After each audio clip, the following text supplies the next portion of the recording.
Halo, assalamualaikum. Selamat pagi teman-teman. Di sini saya akan memenuhi tugas agama dari dosen saya. Perkenalkan, nama saya Evi Yunitasari dengan NIM 2213453050. Saya dari kelas tingkat 1 D3 reguler 1. Di sini saya akan sedikit bercerita tentang motivasi untuk kita terus menuntut ilmu dan terus berpendidikan. Di zaman yang milenial ini yang sudah sangat terbilang sangat maju, dan bisa dibilang zaman yang mahal ya, karena serba apa-apa mahal. Jadi di sini saya akan sedikit bercerita tentang pendidikan.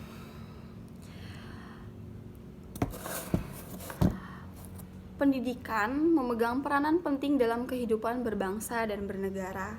Kehidupan berbangsa dan bernegara, pendidikan yang maju membawa negara tersebut menjadi terdepan.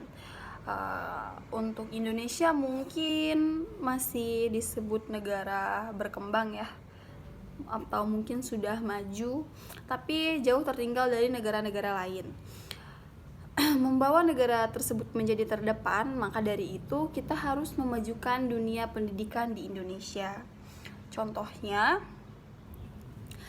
Nelson Mandela, seorang pejuang hak asasi dan presiden kulit hitam pertama di Afrika Selatan, pernah berbicara, pendidikan adalah senjata paling ampuh untuk mengubah dunia.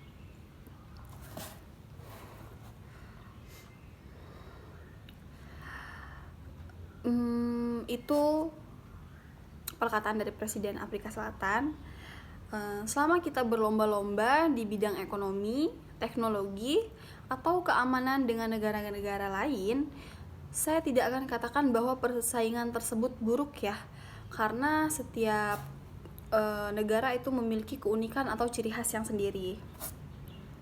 Namun kadang kita melupakan satu bidang yang sebenarnya lebih penting, yaitu pendidikan.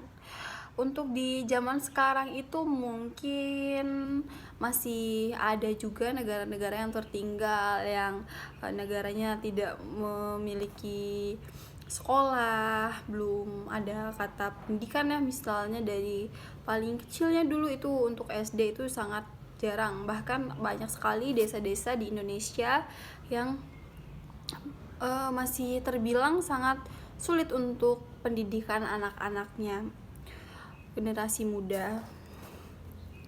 Bila kita mendahulukan pendidikan yang bermutu, maka kemajuan di bidang lain niscaya akan mengikuti. Itulah pentingnya pendidikan, dan ada pepatah, tuntutlah ilmu setinggi langit. Maka kemajuan di bidang lain niscaya akan mengikuti. Benar belaka apa yang dikatakan Nelson Mandela, bahwa pendidikan dapat mengubah dunia. Apa jadinya kita tanpa pendidikan, menuntut ilmu? Dari zaman Rasulullah SAW saja kita sudah diajarkan untuk menuntut ilmu. Jadi bersyukurlah pada teman-teman, saya sendiri, kita semua yang masih bisa menuntut ilmu di jenjang yang lebih tinggi, khususnya perguruan tinggi. Di zaman sekarang banyak sekali seseorang yang belum bisa sampai di perguruan tinggi. Apalagi di zaman milenial ini, kita mau jadi apa kalau pendidikan kita hanya SD, membaca pun kita tidak paham tuh. Jadi sangat diperlukan pendidikan itu dalam usia dini. Terima kasih, sekian cerita dari saya, semoga bermanfaat. Jika ada kurang dan lebihnya saya meminta maaf. Terima kasih.